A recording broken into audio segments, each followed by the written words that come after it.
time that I remember when I never felt so lost. When I felt alone, the hatred was too powerful to stop. Now my heart feels like a never, and it's lighting on the dark.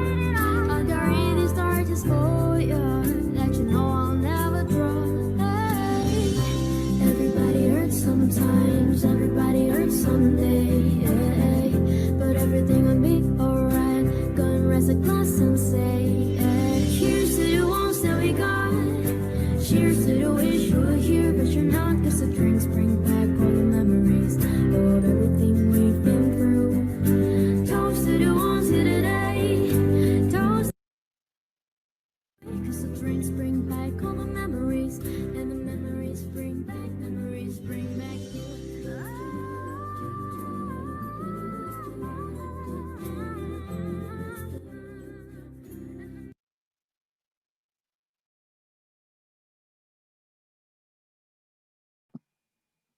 Halo, selamat sore semuanya. Thank you for joining acara Startup Kongko Online pada sore hari ini. Sebelum kita mulai, saya ingin memperkenalkan nama saya James Antonius dari Binus Startup Accelerator, one of the organizer of like this event pada sore hari ini. Jadi acara pada sore hari ini itu adalah kolaborasi antara Innovation Factories, Block 71, Binus Startup Accelerator, dan juga Great Nusa. Jadi sebelum kita mulai, saya ingin menjelaskan sedikit tentang Binus Startup Accelerator itu sendiri. Jadi Binus Startup Accelerator itu adalah customized program untuk students founder untuk membantu mereka atau young entrepreneurs to make impact for the society while also scaling up their businesses. Nah, bisa mempunyai sebagai akselerator juga mempunyai beberapa industri. Walaupun sebenarnya kita pretty agnostic, tapi untuk sekarang kita tertarik 4 industri, yaitu new play technology seperti AI atau artificial intelligence, IoT, dan sebagainya. Lalu kita juga tertarik di edutech, agritech, dan juga healthtech. Jadi tujuan dari BISA sendiri adalah untuk menjadi lifelong learning entrepreneurship ecosystem untuk membantu to foster and empower young leaders and innovators and also entrepreneurs to make impact for the society. Nah, BISA sendiri mempunyai beberapa program, tapi program utamanya ada 4 ini. Dan beberapa program ini pun terbuka untuk umum, tidak hanya untuk BINUS students atau mahasiswa BINUS saja. Contohnya adalah community development atau chatbot yang merupakan WhatsApp group di mana kita akan sharing knowledge dan juga latest events di WhatsApp group itu. Lalu kita ada yang entrepreneur talk atau mirip-mirip seperti Startup Kongko pada sore hari ini, di mana kita mengundang expert atau entrepreneurs untuk sharing knowledge dan juga mengadakan talk show. Lalu kita juga ada yang namanya BISA Expo, yang merupakan pitching day. Jadi kita akan membawa startup-startup kita untuk bertemu para investor untuk mendapatkan feedback langsung dari para investor itu sendiri. Dan yang terakhir, program utama kita adalah Accelerator, yang merupakan 3 months program, 3 months Accelerator program dari BINUS itu sendiri. Nah, ini adalah beberapa event sudah kita lakukan in the past, ya seperti Accelerator program, lalu kita juga ada yang Entrepreneur Talk, dan kita akan tetap melakukan Alumni Connect, di mana kita tetap keep in touch dan keep checking with our alumni. Lalu kita juga ada coffee chat and sharing session. Nah, untuk mengetahui lebih lanjut tentang BINUS Startup Accelerator, bisa langsung cek Instagram kita, @BINUS Startup Accelerator. Bisa langsung juga message kita jika ada pertanyaan tentang BINUS Startup Accelerator itu sendiri. Nah, sedikit tentang Great Nusa yang merupakan salah satu organizer pada sore hari ini. Jadi Great Nusa merupakan platform pembelajaran online yang menyediakan lebih dari 1.000 video pembelajaran. Jadi jika kalian misalnya ingin belajar lebih lanjut mengenai business model validation, nanti bisa langsung dicek aja courses-nya after this event. Segitu aja sih dari aku. Thank you ya udah join. Nah, kalau ada pertanyaan lebih lanjut, bisa langsung email aja ke startups@binus.edu atau langsung ke Instagram kita @binus_startup_accelerator. Oke, mungkin sekarang saya perkenalkan Mas Siki yang akan menjadi moderator kita pada sore hari ini. Mas Siki dari Block 71. Silakan Mas Siki. Alright, terima kasih banyak Mas James. Hi everyone, good afternoon. How are you all? Hope you all have a great afternoon. Let me introduce myself. My name is Rizky Ramadan, biasanya dipanggil Iki. I am the community manager of Block 71. Ya saya dari Bandung, tapi ini yang ngundang dari Jakarta. Memang ini jauh-jauh. Kenapa kita jauh-jauh? Tapi kita selalu dekat di hati karena memang Block 71 and Innovation Factory, we have 3 places in Indonesia. We have first in Jakarta, of course, and then we have in Bandung, and also we have in Yogyakarta. What we are the biggest and also probably right now is the loudest tech hub in Indonesia. We are the ecosystem builder for the tech community and also tech startups. What we are doing, so basically Block 71, it comes from NUS, National University Singapore.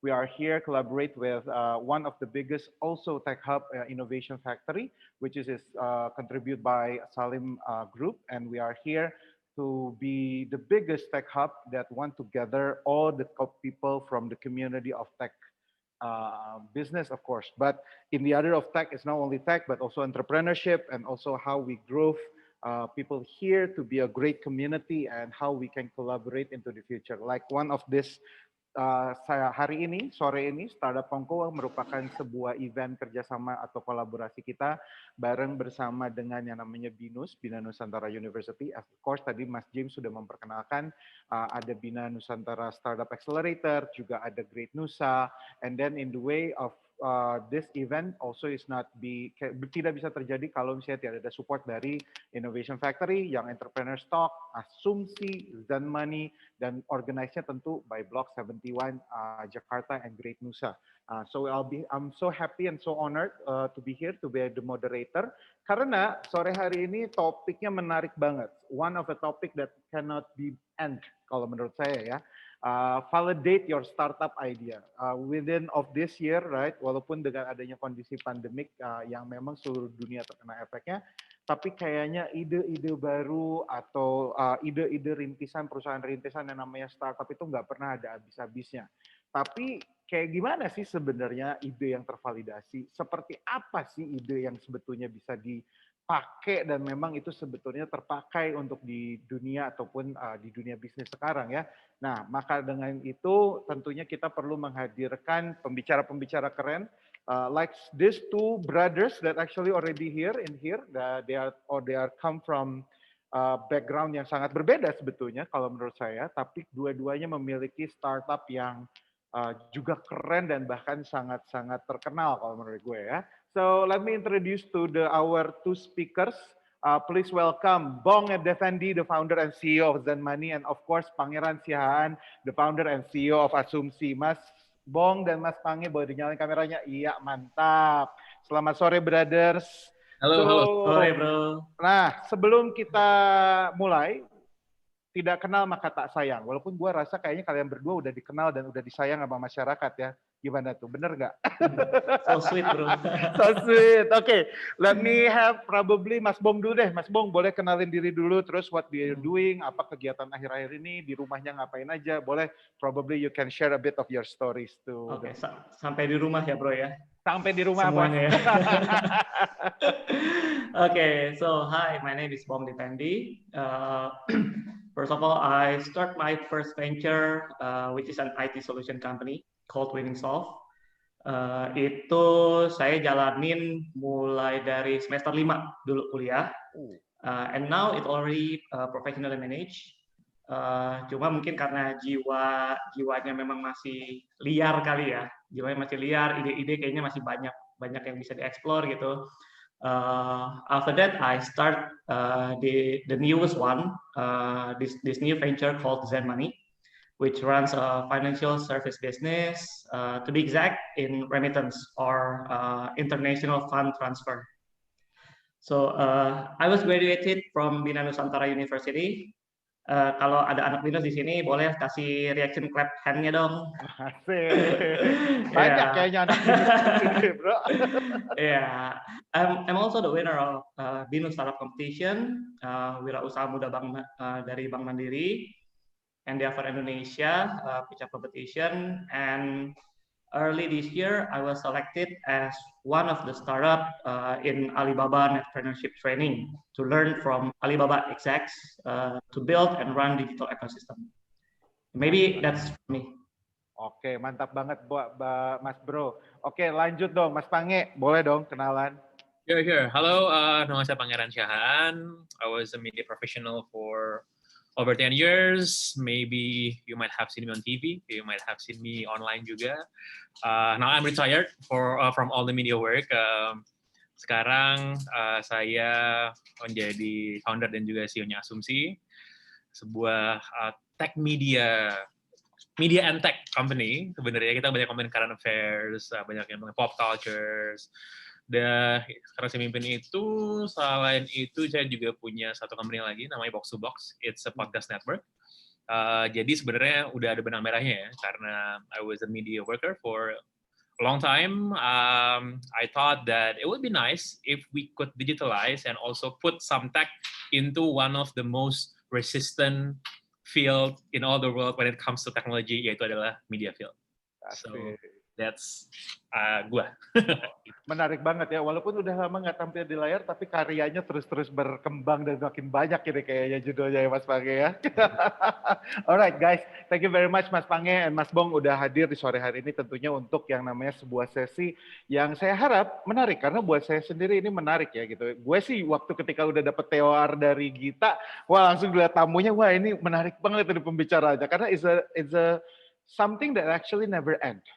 Like everyone always say that how to validate, and then what's your validation for your startup idea, which is right now the number of startups as the one that I know in my side as a hub gitu ya, as a hub, numbersnya is always rising. It's never getting smaller and smaller. It's always adding and adding and adding and adding. And of course in the way of the journey yang gue lihat tentunya adalah mana yang maju, mana yang mati di jalan, mana yang akhirnya tumbuhnya segitu-segitu aja, ataupun yang bisa menjadi startup yang very successful. So, before sebelum dengan yang namanya judulnya Validate Your Startup Idea, mungkin gua kasih pertanyaannya ini untuk dua-duanya dulu lah. Tapi mungkin Mas Pange jawab duluan ya, kan tadi udah Mas Bong nih, sekarang Mas Pange dulu. Mas, pertanyaannya adalah looking at the value that you are planning to provide the user. Can you clearly and consciously state that the user problem that needs to be solved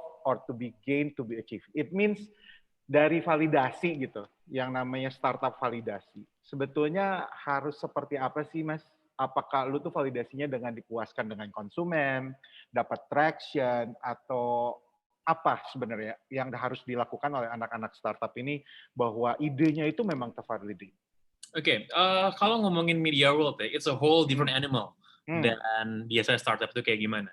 Tadi ngomongin soal user validation misalnya, itu kita bisa nge-breakdown juga usernya itu yang mana. Satu, apakah audience bagi user kita, atau if we as a media company, we create a platform or a tool yang untuk membantu content creation misalnya, di situ kan yang berarti yang jadi usernya adalah sesama media juga.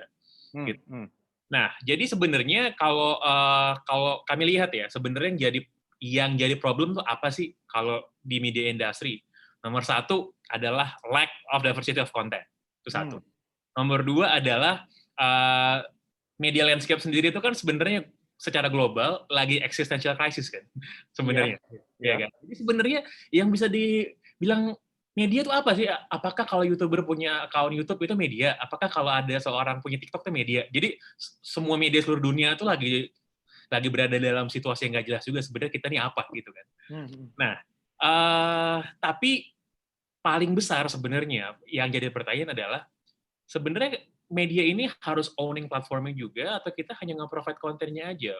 Where do we stand among all the giants named Facebook, Google, and so on and so forth gitu. Dari situ aja sebenarnya udah kelihatan kan sebenarnya masalahnya media itu banyak banget. Belum lagi kalau kita ngomongin, tadi saya sempat mention di awal, biasanya orang media itu kalau approaching a problem karena terbiasanya bikin konten, bikin produk, pasti solusinya juga berada seputar bikin konten gitu kan. Contoh kita nggak punya revenue nih, lagi susah nih bro gitu kan, lagi susah nih. Karena kita kekurangan users, kekurangan audience. Cara kita gimana? Solusi gimana? Solusi orang media biasanya adalah, oke, berarti kita harus memperbesar volume produk kita. Oh. Caranya gimana? Hire more people. It's another cost, isn't it? Kayak gitu kan? Kayak gitu. Kenapa? Karena kalau ngomongin volume based media business, yang namanya produksi sama manpower itu pasti linear jalannya. Semakin banyak orang, semakin banyak produk, semakin banyak traction, semakin banyak sales gitu kan, kurang lebih gitu. Tapi kan itu adalah sebuah approach yang tradisional. Nah, makanya idea kami sebenarnya adalah how can we create more product, how can we create more content, tapi nggak harus linear kayak gitu pertumbuhan manpower atau cost-nya gitu. Bisa nggak sih ini, bisa nggak kita otomasi misalnya, atau nggak sih bisa nggak kita agregasi? Oke, tapi kan agregator udah banyak. Oke, bisa nggak kita memberikan agregator yang berbeda, yang ada value lebihnya mungkin dibandingkan dengan apa yang udah ada gitu.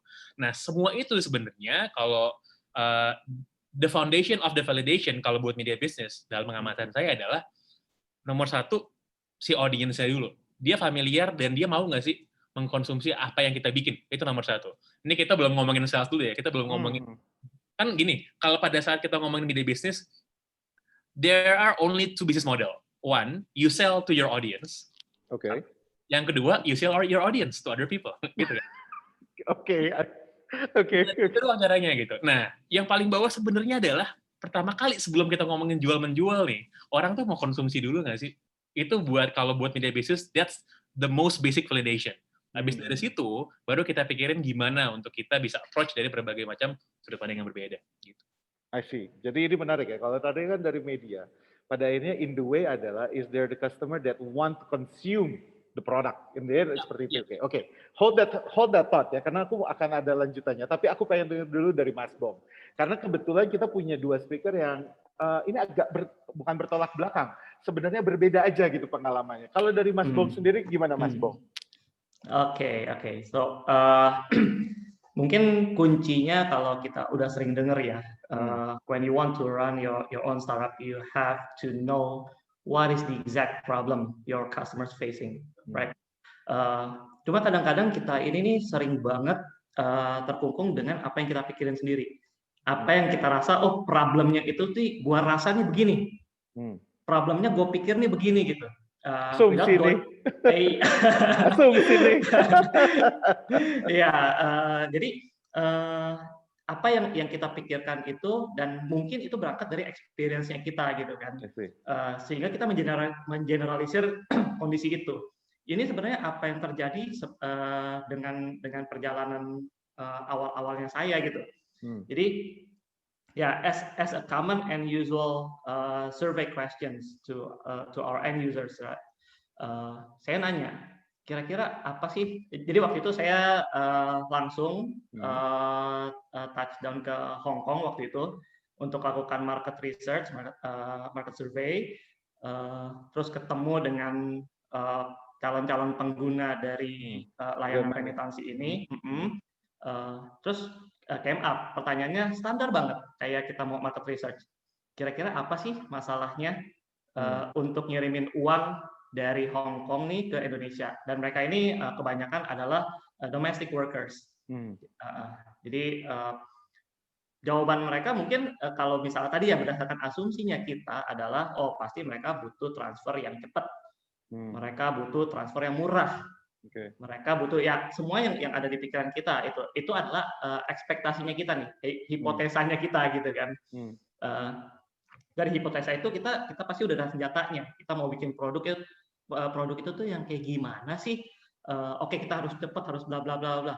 Tapi ketika kita sudah touchdown, sudah ketemu sama calon-calon pengguna kita, it was fascinating sih, and breathtaking. Jadi ketika kita tanya itu, apa sih masalah ngirim uang? Mereka jawabnya serentak tuh. Mas, ngirimnya mah kita nggak ada masalah. Justru kita ada masalahnya waktu nerimanya, Mas. Oh, oke. Bingung kan? Bingung kan kita diomongin waktu nerimanya. Kenapa, Mbak? Kebanyakan di sana perempuan sih ya, jadi ngobrolnya gitu. Kenapa Mbak? Iya, soalnya nih uang nih saya kirim masuk ke rekening kenalan saya, misalnya adiknya atau kakaknya, buat dititipin bayar uang sekolah anak. Tahu-tahu dia minta lagi. Kenapa? Karena duit yang sebelumnya udah jadi kambing. Duit sebelumnya itu udah jadi lahan tanah gitu. Udah jadi motor bodong yang nggak ada surat-suratnya. So that was problematic. Tapi memang mungkin bukan dari sisi remittance-nya, tapi ngomongin usernya. Remittance ketika mendengar itu ya langsung pop up lah. Sebenarnya remittance itu is only a tools.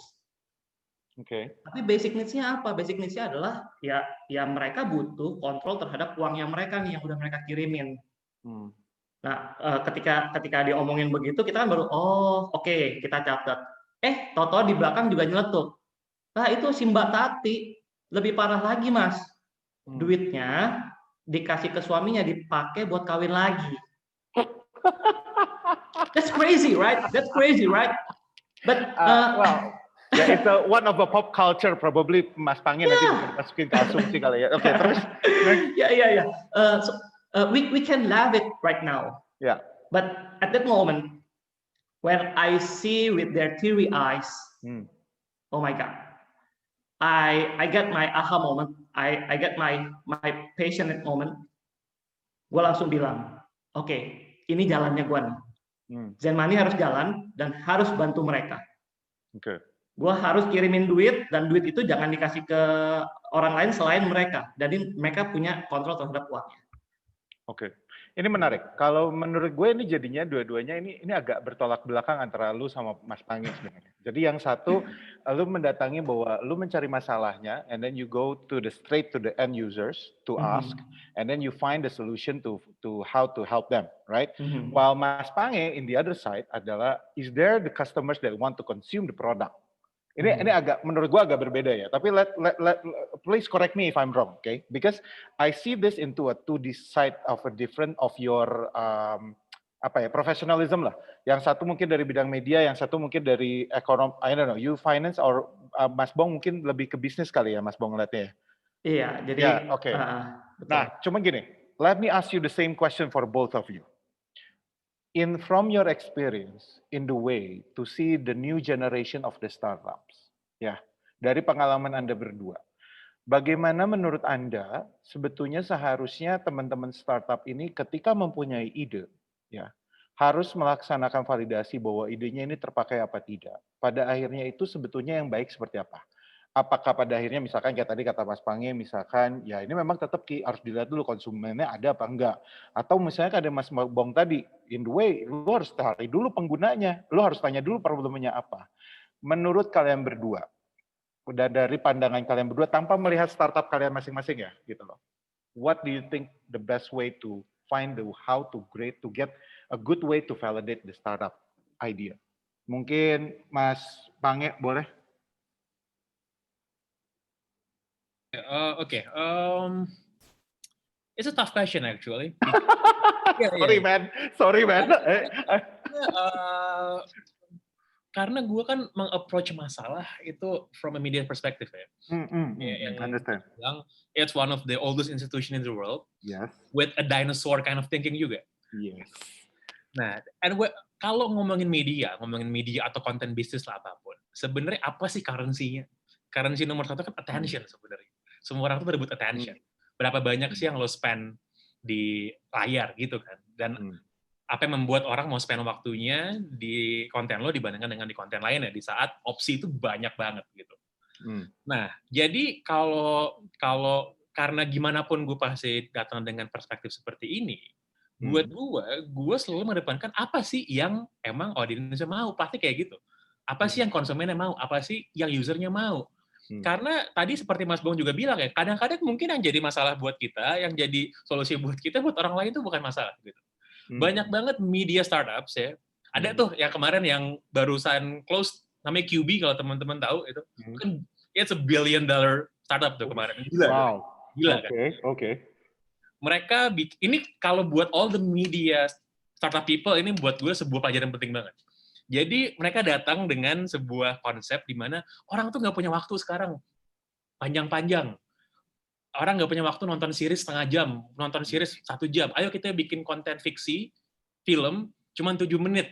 Keren kan idenya, gitu kan? Oh, keren banget, keren. Oh, itu raising duit banyak banget, men. Segala macam orang cipin duit ke sana, gitu. Hmm. And you know what happened? Ternyata, nobody needed a 7-minute TV series, man. Nggak ada. Gue kalau pengen nonton Netflix, gue nonton 1 jam pasti. Nonton setengah jam, gitu. Makanya kan, kayak apa ya? Kayak a brilliant concept on the paper.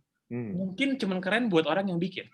Yang makan belum tentu, gitu. Jadi kalau buat gue pasti pengen tahu dulu yang usernya mau, yang konsumennya mau tuh kayak gimana. Gitu. Oke. Menarik. Ini sebenarnya mirip-mirip tapi beda penyampaian aja lu berdua tuh. Tapi oke. Kalau menurut Mas Bong gimana, Mas Bong? Ya. So, kalau dari aku sih pasti tetap stick dengan you have to find the problem first.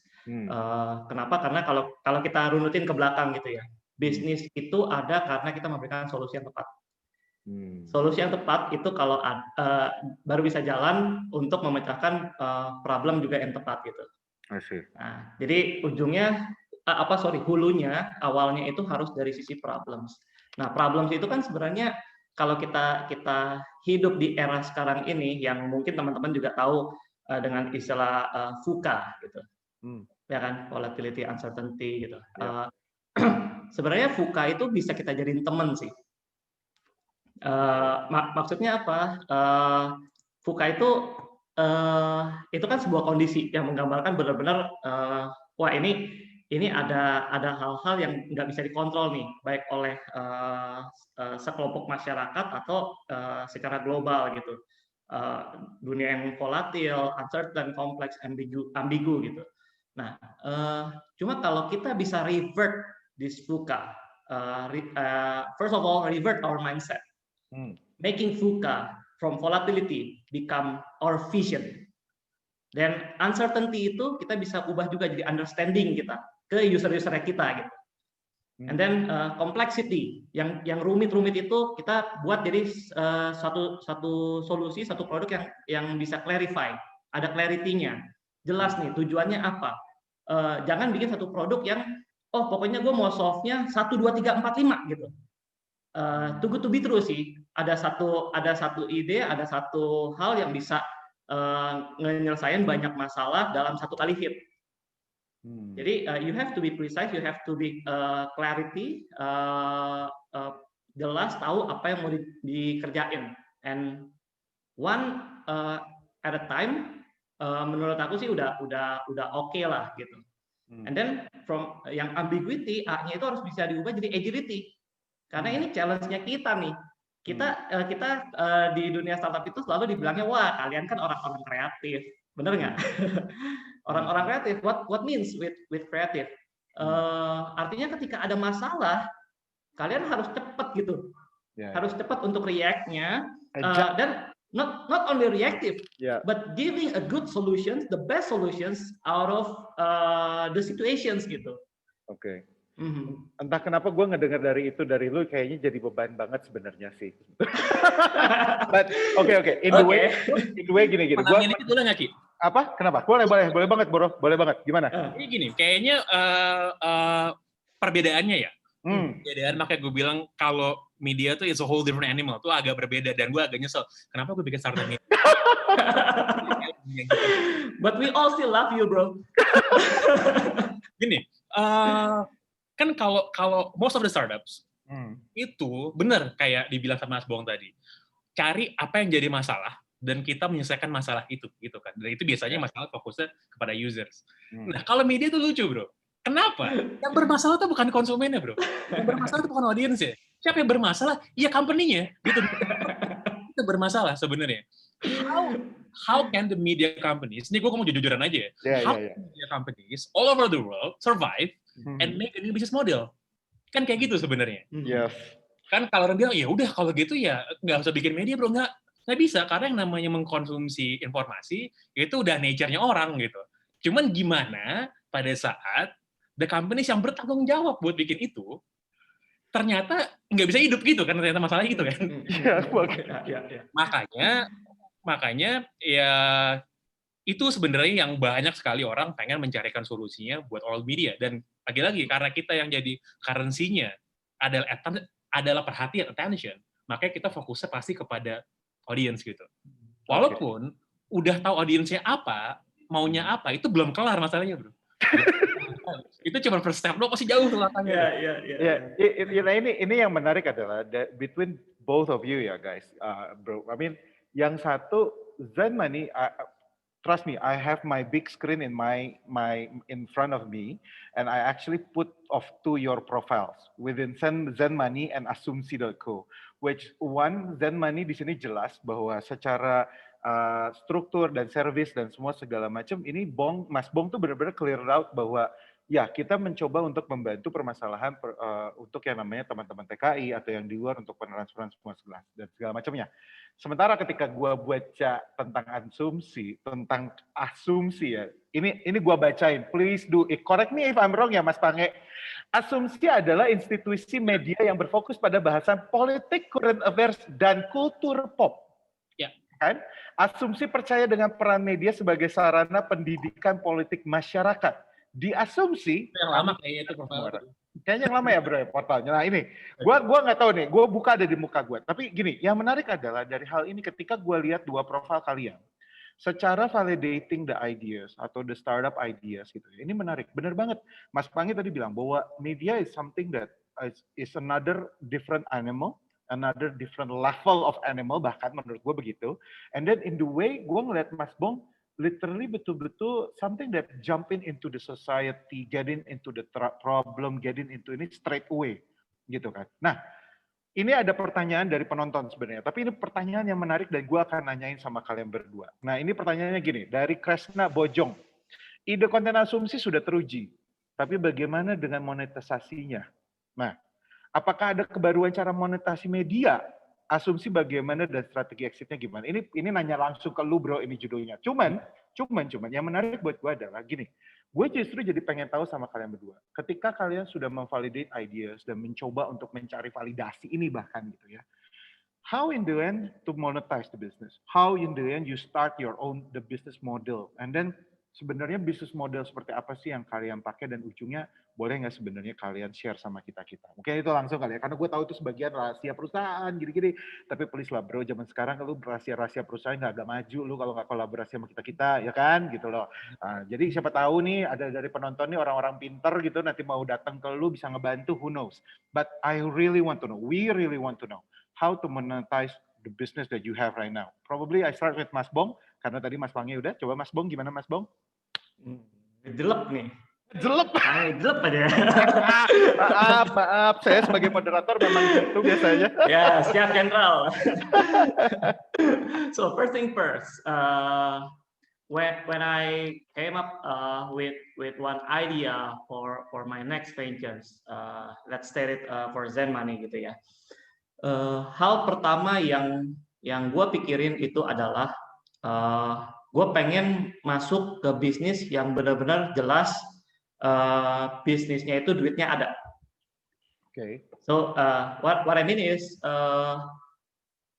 kita ini kalau ngejalanin startup, we are not talking about being a social company, right? Yeah.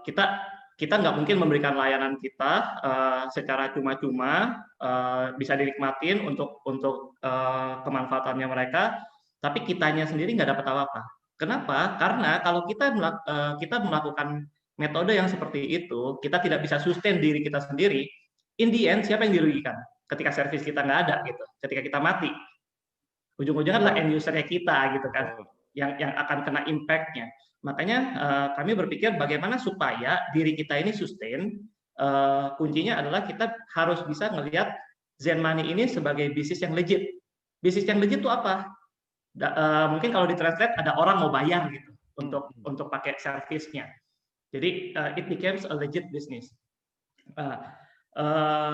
Terus kita coba analisa, kita coba cari tahu dengan tadi market survei, kita datengin end user, kita datengin penyelenggaranya, financial institution yang menyelenggarakan transfer dana ini. Kita came up dengan memang beberapa solusi waktu itu. Oke, bisnis modelnya ini kayaknya ada duitnya, tapi caranya ada yang pakai contoh, ada yang pakai fee-nya itu 0, tapi exchange rate-nya gila. Oke.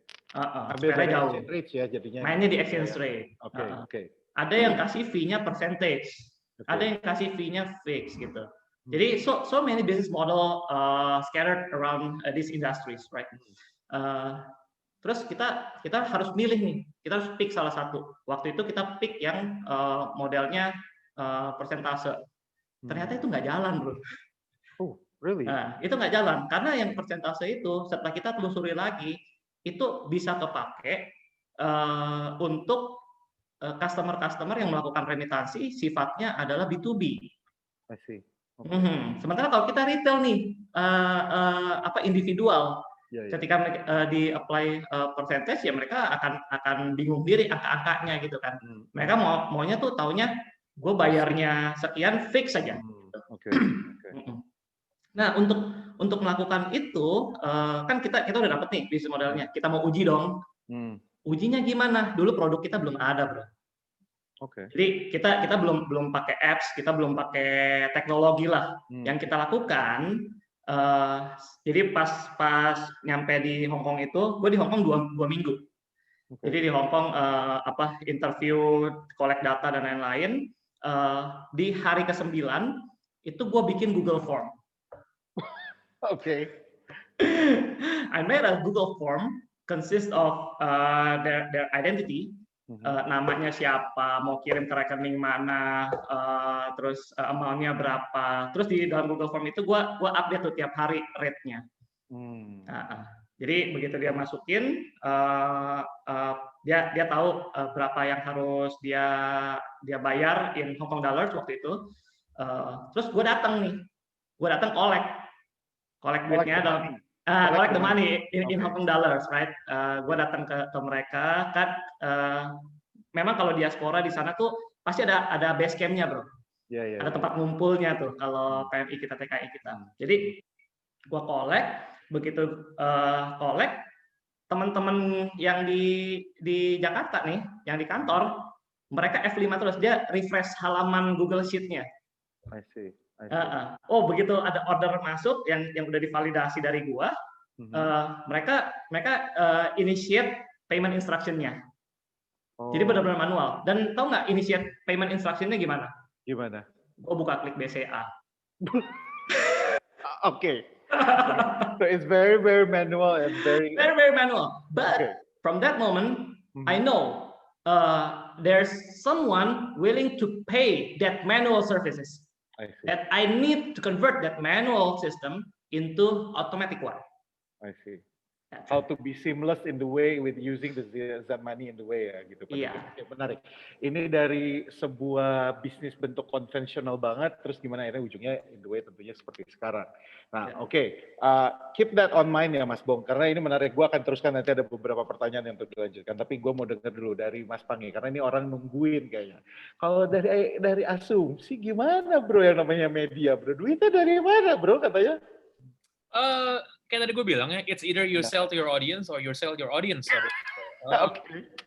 Jadi sebenarnya model bisnis media yang paling tradisional ya dari zaman koran, radio zaman dulu adalah lo kan jual itu ke third party brands. Itu yang paling basic. Nah menurut gue sebelum mikirin model-model yang lain-lain tuh, yang ngadi-ngadi gitu ya, yang basic ini perlu kita kelarin dulu bro, gitu.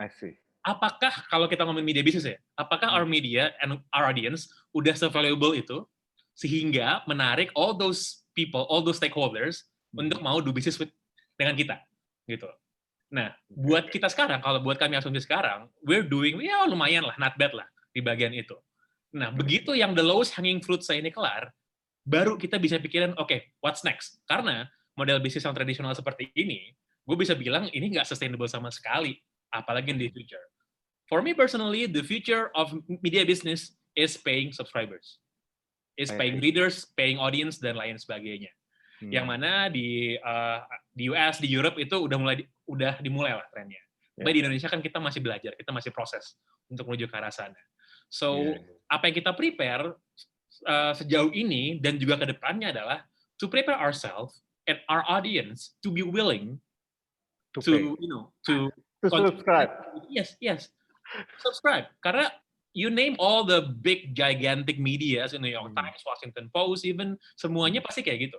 Karena lo nggak akan bisa sustain pasti kalau lo cuma berharap sama Google AdSense, man. Gue paling sering ditanya tuh kan, weh bro, lo channel YouTube lo banyak yang nonton, subscriber lo pasti make money lumayan ya dari Google AdSense ya. Gue bilang itu bahkan nggak ada dalam pikiran kita tuh, Google AdSense tuh nggak ada, man.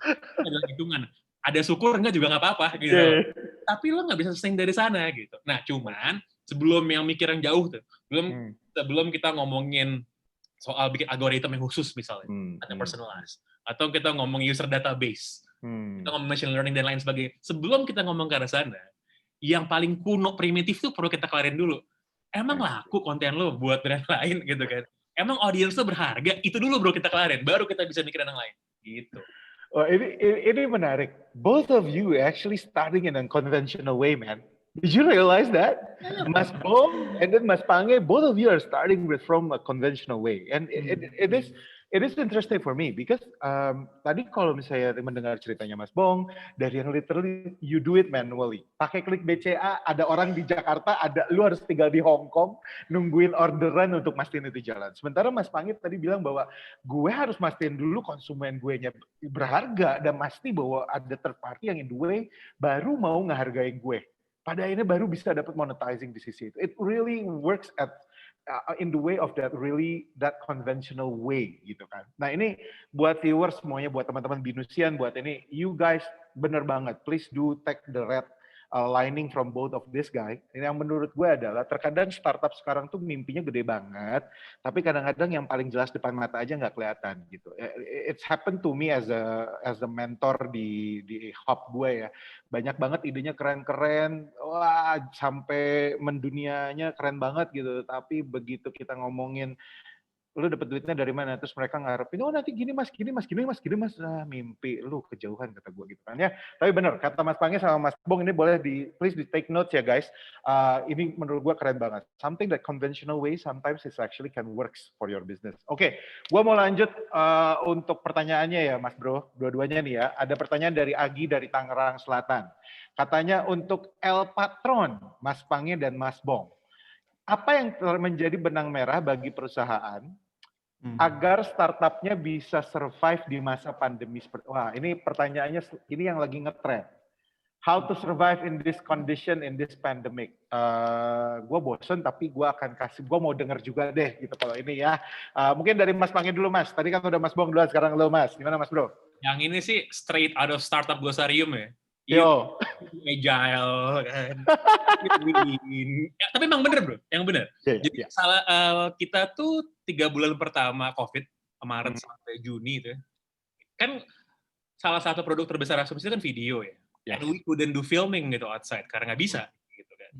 Ya kita harus agile, kita harus bikin sesuatu yang kita mungkin nggak suka bikin gitu. Gimana cara kita tetap bisa berproduksi tapi nggak keluar rumah gitu. And we still have to sell it juga kan, biar bisa muter gitu.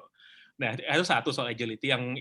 Yang kedua emang tadi si Keep It Lean ini ya, secara size. Karena company media bro ya, biasanya kayak gue tadi bilang, karena pola pikirnya adalah volume base, dan volume base itu paralel dengan jumlah manpower, pasti gede banget gitu. Nah, kita tuh we manage, ya thank God we manage to get through it, karena kita sebenarnya secara size kecil, dan kita sebenarnya ya udah namanya juga lagi sulit ya bro ya, lo mau nyuruh gue salto kayang ngapain bisa sini gue kerjain dah udah. Yang penting badannya lewatin dulu bro gitu kan. Habis itu mungkin kalau udah harus tegak lurus lagi kita tegak lurus, tapi kalau dalam keadaan tersudut kayang deh kita gitu kan. Gue pengen ngakak soalnya gue lagi kebayangnya adalah oke, gue mau nanya, lu berapa orang sekarang di tim lu? Kalau sekarang kita 34. Ya tetap aja gede dor kalau kayak gitu judulnya. Cuman 34 tuh sekarang bro. Kita pas kemarin pas awal tahun tuh kita di bawah 32, 25. Kita lagi punya tech department makanya banyak bro. Gitu. I see. Oke, menarik. Oke, kita sambung ke Mas Bong. Mas Bong, kalau Mas Bong sendiri gimana tuh? Kalau misalnya to survive in the way. Kayaknya orang numpuk duit lagi banyak nih soalnya kan. Iya. Mungkin based on experience juga kayak Mas Pange lah ya. What we are doing during this pandemic situations. Mungkin gue cerita use case kita tuh yang di Malaysia. Oke. Jadi Malaysia itu udah lockdown 3 kali bro sampai sekarang. Lockdown dia udah 3 kali dan setiap kali lockdown itu semua orang nggak boleh keluar. Cuma public services doang yang boleh. Gitu. Bahkan groceries pun dia anterin tuh ke bawah apartemen. Terus orang itu tinggal turun ke apartemen ke lobi apartemen gitu kan. Nah, sama halnya. Kita tuh ada secara presence kita punya total 57 presence di luar negeri. Wow. Nah, 57 lokasi. Tapi 57 lokasi itu during the pandemic kosong melompong. I see. Karena orang nggak datang untuk naruh uang di situ. Jadi teller kita tuh nggak kerja, literally benar-benar nggak kerja. Apa yang kita lakukan sebenarnya tadi mungkin reflect ke yang tadi gue bilang ya, how to turn to revert the negative VUCA into the positive VUCA. Jadi gue akan stick dengan visionnya gue, adalah gue pengen bantu mereka gitu kan, pengen bantu TKI ini untuk kirimin duit. Terus gue harus become understanding ke mereka. Gue harus ngerti bahwa kondisi mereka yang memang nggak memungkinkan untuk datang. Gue nggak bisa paksain dengan alasan apapun gitu. And then gue harus make a clarity. Target gue apa nih supaya bisnis kitanya jalan juga, tapi mereka tetap masih bisa lakukan di tempatnya mereka gitu. Which is kalau kita kan clear kan. Kalau misalnya anak-anak di lokasi itu teller itu nggak kerja, artinya kan kita burning money gitu. Kita nggak akan jadi sustain. Lalu yang terakhir ya kita harus agile, kita harus reaktif nih. Kayak tadi gue bilang kan, wah ada masalah kayak gini, harus cepat mikirnya, harus cepat di testing gitu. Ya kayak tadi Mas Pange bilang kan ya sebenarnya kuncinya semua being agile gitu. Di dalam teoritisnya ya being agile. Cuman penerapannya kalau dalam kasus gue adalah waktu itu gue convert. Jadi anak-anak yang di anak teller nih yang di lokasi itu gue suruh canvassing bro. Datengin nih apartemen ini. Kenapa? Karena kita punya datanya. Mereka kan existing customer-nya kita kan. Mereka tinggalnya di apartemen A, apartemen B, apartemen C. Datengin tuh. Kita jalanin mobil satelit. Begitu drop di bawah, sama prosesnya kayak groceries. Kita panggil mereka karena kita considered as a public service bro di sana. Jadi mereka datang ke bawah, berarti kita collect. Terus datanya tetap masih bisa ditransmit. Means sebenarnya di dalam situasi pandemic ini being agile itu secara teori itu betul banget. Cuma mencari penerapannya itu harus benar-benar you have to put your heart, effort, and everything into that sections, bro. Ya, gitu. Bayang banget sih memang karena to be honest ya gitu, for even for me, for us the one that work from Block 71 gitu ya, to once we are hit by the pandemic gitu, situation we are changing from everything offline to online. And then why I introduced in the front that Block 71 and Innovation Factory is the loudest tech hub, because in this year we managed, I think, more than probably 100 of events since that March online, which is it's actually true. Kita kerjain dengan tenaga cuman ya berdua, bertiga, berempat, berlima, bertim yang ada di Bandung, Jakarta, Jogja. And then to be honest, ini buat teman-teman viewers semuanya, agile is very important. So please do take another notes dari Mas Pange, dari Mas Bong. Menurut gue ini catatan yang menarik sekali bahwa how we try to survive in this pandemic is how to be agile. But you need to put the heart, kayak Mas Bong tadi bilang, you need to put the heart, the effort, dan segalanya. Kayak Mas Pange bilangnya, kalau harus kayang, gue kayang Ki sekarang, katanya gitu kan. Ya benar-benar, Mas, gue nggak bisa kayang sekarang, tapi ya nanti aja kayangnya ya gitu ya. Alright, next, gue mau ngelanjut lagi nih, ada pertanyaan yang menarik banget untuk kalian berdua tepatnya, dari Arif di Jakarta. For both speaker, mau tanya, katanya menurut kalian research itu perlu dilakukan sebelum membuat produk prototype, atau bagaimana? Karena mengikat cost-nya lumayan nih, atau lebih baik cost saving, modal nekat aja, bikin prototype, jual dulu, baru pelan-pelan di shaping sesuai keinginan audiens atau market. Nah ini mungkin agak balik dengan yang pernyataan kalian berdua di awal, tapi benar juga, karena kan research itu R&D menurut gue adalah satu bidang yang mahal. Ya kan, it's very expensive gitu. But I want to know from your opinion lah. What do you think? Do you need to do the R&D or you say that enggak lagi nekat aja dulu sekarang mah, nanti pelan-pelan baru diiniin gitu. Mungkin let me have from Mas Bong dulu deh. Nanti udah gitu dari Mas Pange. Gimana Mas Bong? Oke. Mungkin ini one simple hint ya. Kalau dibilang research itu ada sesuatu yang mahal, yes, in one part of the process, yes, itu mahal. Tapi kalian tahu nggak, ada proses riset yang murah sebenarnya. Which is Talk to everybody. Ngomong deh lo ngomong ke orang-orang. Serius. Karena lu bisa dapat input dari I don't know, maybe teman kalian, maybe a community like this. Kalian ketemu nih ada banyak nama kayak begini, terus I don't know, maybe you can share your thought and you can connect to each other, and then you build something and you validate something together. Menurut gua itu bisa jadi sesuatu yang valid sih, bro. At least untuk ngomongin risetnya ya. Kita belum ngomong membuktikan riset itu dari sisi hipotesanya benar atau tidak gitu. Cuma kalau ngomongin risetnya, lu bisa ngomong aja sama semua orang.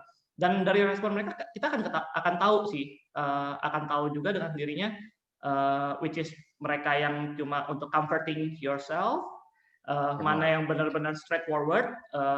Gue dulu waktu mau jalanin Zen Money. Ngobrol dengan banyak teman-teman, banyak mentor gitu ketemu ya, ikutin community dan lain-lainnya, kenalan dan sebagainya. Dan gue pernah sekali itu berasa kayak digampar, bro. Gue dibilangnya begini, lu kalau jalanin kayak begitu, 2 minggu juga mati lu katanya. Oh shit. I'm sorry.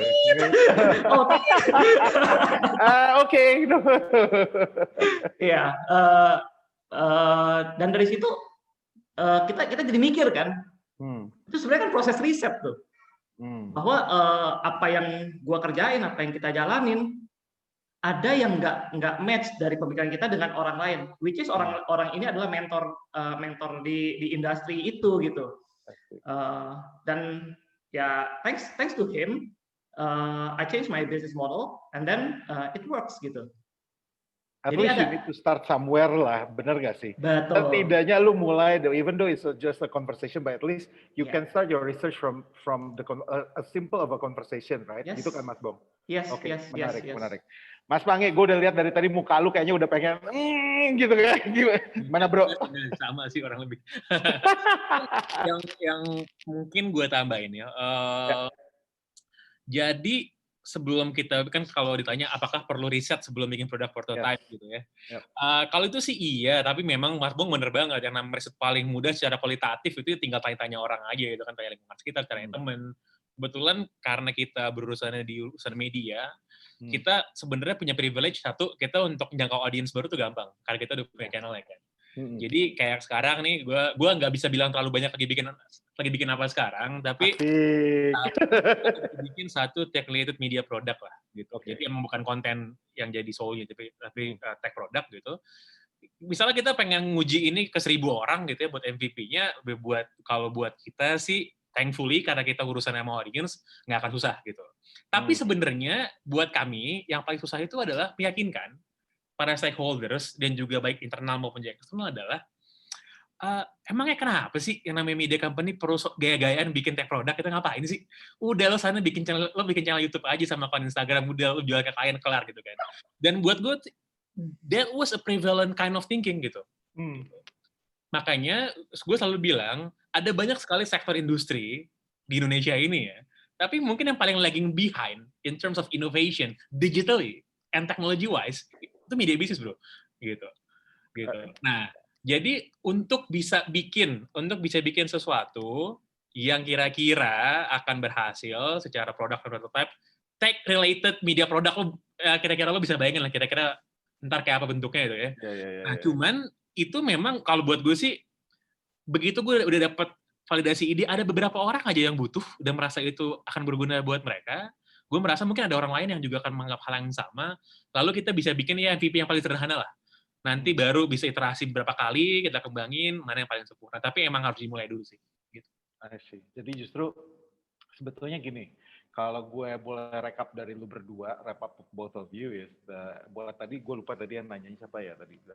Intinya gini, harus ada, walaupun mau mulai dengan yang sederhana, even though it's only really as simple as just talk with your friends, talk with your communities, and then when you started in the way of the long journey, if you have nanti ada uangnya atau bagaimana atau seperti apa, ya pada mau tidak mau lu harus coba membuat itu walaupun itu kecil, karena dari contohnya Mas Pange kayak tadi bilang, Mas Pange mungkin punya advantage, kelebihan sedikit dari posisi lu mau nge-reach out the new user dan segala macam mudah gitu, tapi in the way lu justru punya permasalahan di dalam how you to convince the stakeholders and everyone that saying that this is being need gitu kan. Akhirnya lu bahkan bilang ada 2-3 orang aja bilang butuh, lu akan gas, judulnya gitu kan. Gitu. So guys, Binusian teman-teman semuanya ini menarik karena menurut gue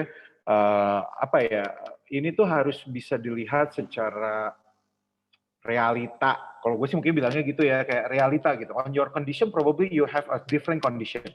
And you need to see this gitu loh. Dan menurut gue gimana caranya lu mulai dan pada ini mau bikin untuk yang namanya research dan segala macam, lu harus pastiin aja dari kondisi lu bagaimana sebenarnya. Oke, menarik. Gue punya waktu sekitar 5 menit lagi sampai jam 4 karena kita hari ini kebetulan agak terbatas, walaupun jujur ini pembicaraan hari sore ini menarik sekali ya, tampaknya Bapak-Bapak.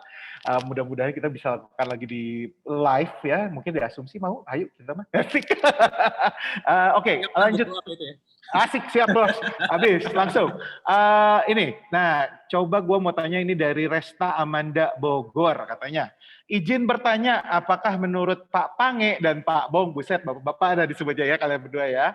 Katanya mulai startup itu harus berupa produk terlebih dahulu atau prototipe awal. Nah ini sebenarnya udah terjawab tadi di ini mungkin Resta tadi masuknya agak terlambat ya sebenarnya, tapi nggak apa-apa. Nah cuma pertanyaan berikutnya adalah begini, apakah bisa merintis startup lewat media podcast merambat ke YouTube blog baru buat produk? Ini mungkin langsung nanya ke Mas Pange ya. Dan apakah bisa memulai startup tanpa dana investasi terlebih dahulu? Dan ini saya akan lempar ke Pak Bong. Karena ini menarik, karena ini kalian berdua akan bisa berkombinasi untuk menjawab ini. Gua arahin dulu ke Mas Pange. Mas Pange tolong dijawab dulu karena itu pertanyaannya langsung pertama buat lo. Udah gitu nanti kita lanjut ke Pak Bong. Asumsi dimulai sebagai channel YouTube belaka, titik udah gitu dong awal ya, tahun 2015, 2 tahun berjalan sebagai passion project aja, gitu. Jadi apakah bisa? Bisa. Cuman memang yang namanya roadmap mau ngapain, visi itu penting banget sih, gitu. Gitu. Karena kalau ternyata kita dulu gue bikin channel YouTube terus gue merasa happy aja ya jadi individual content creator, ya gue sendiri aja berdua aja gitu udah bisa jualan segala macam kelar. Tapi kan emang lebih dari itu goalnya, pengen lebih dari itu kan. Jadi kalau ditanya bisa ya bisa. Mau mulai dari yang paling kecil pun share aset digital bisa. Tapi memang ya visi dan mimpi itu sih yang namanya cita-cita itu penting untuk di-set di awal. Karena kalau yang namanya dijalanin dulu aja, percayalah lebih banyak yang gagal bro. Kalau entar lihat aja deh kayak gimana deh. Nah, jangan gitu. Kalau mau mulai startup, mulai bisnis tuh nggak bisa kayak gitu tuh. Karena nanti nyampe atau nggak ke tujuan itu urusan ntar ya bro ya. Karena kan tiap orang berbeda-beda. Tapi harus ada tuh tujuannya, harus di-set dulu di awal. Gitu. I see. Tetap harus punya visi dan misinya dulu, and let's see by the journey ya, gitu berarti ya.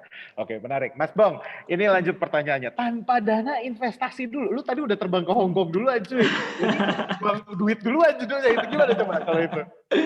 Iya. Mungkin kalau ini gue ngelanjut dari Mas Pange sih. Artinya tadi kan Mas Pange bilang lu harus ngeset tujuan lu dulu gitu. Tujuannya apa? Kalau gue translate itu menjadi lu harus fokus bro. Lu mungkin kita bakal banyak dengar teman-teman, oke, gue jalanin startup nih, tapi gue kerjainnya setelah gue selesai kerja nih. Jadi after 5 gue baru jalan-jalan nih, nyari customer dan lain-lain gitu. Ya memang sepakat dengan Mas Pange, itu bisa dilakukan pelan-pelan gitu kan. Cuma ketika kita nggak fokus, artinya apa yang akan kita set, tujuan-tujuan itu tuh lama-lama nggak fokus juga. Bisa jadi bercabang, bisa jadi tambah lama, bisa jadi macam-macam deh. Pokoknya itu berkembangnya crazily banget. Nah, kaitin ke pertanyaan apakah bisa memulai startup tanpa dana investasi, kalau menurut gue untuk bisa bikin kita fokus, kita perlu. Tapi kalimat investasi ini bayangan kita seberapa gede gitu. Oke? Kalian butuhnya seberapa gede untuk jalanin pertama kali. Mungkin kalau dari gua dulu, gua ngeliatnya, yang penting gua bisa hidup from month to month. Jadi paling nggak gua dapat penghasilan sekian rupiah dalam waktu berapa bulan gitu. Ini target juga kan sebenarnya kan. Ya. Dari angka itu kita jadiin satu numbers ini yang sebenarnya kita jadiin kebutuhan pendanaan kita. Ya. Ini belum ngomong investasi yang gede-gede gitu kan. Yang penting kita butuh itu dulu untuk fokus. Terus gimana caranya untuk dapetin? Nah, ini dulu gue pernah tahu juga nih, yang untuk pendanaan kita tuh bisa nyari 3. Ya, udah tahu juga lah ya. Family, friends and fools, right? Yeah. So you can talk to your family, you can talk to your friends, and lihat aja mereka apakah bersedia untuk bantu kalian dari sisi dana, dari sisi tenaga. Bisa juga dana yang tadi yang kalian butuhin, ternyata part of it-nya bisa di-convert lewat tenaga nih. Jadi yang tadinya kalian jualan sendiri, ada temen yang bisa bantu jualin. Artinya dana ini kan bisa disisihin untuk dia gitu. Oke. Means kalau menjawab ini, kalau menurut gue ya, kita bisa mulai tapi jadinya nggak fokus kalau tanpa investasi, tanpa dana. Untuk tidak bisa ada fokus, ikatan ya jadinya ya. Iya, betul. Oke. Baiklah, Mas Bong, Mas Pange, ini gue sayang banget, gue pengen nerusin sebenarnya soalnya menarik conversation sore ini, tapi sayangnya kita dibatasi waktu tentunya. Jadi gini, gue akan pertanyakan satu pertanyaan terakhir, tapi menurut gue pertanyaan ini menarik juga sebagai penutup dari kalian berdua. So I want you guys to closing your statement, but using this question ya, gitu. Jadi mohon menjawab pertanyaan ini karena pertanyaannya menarik.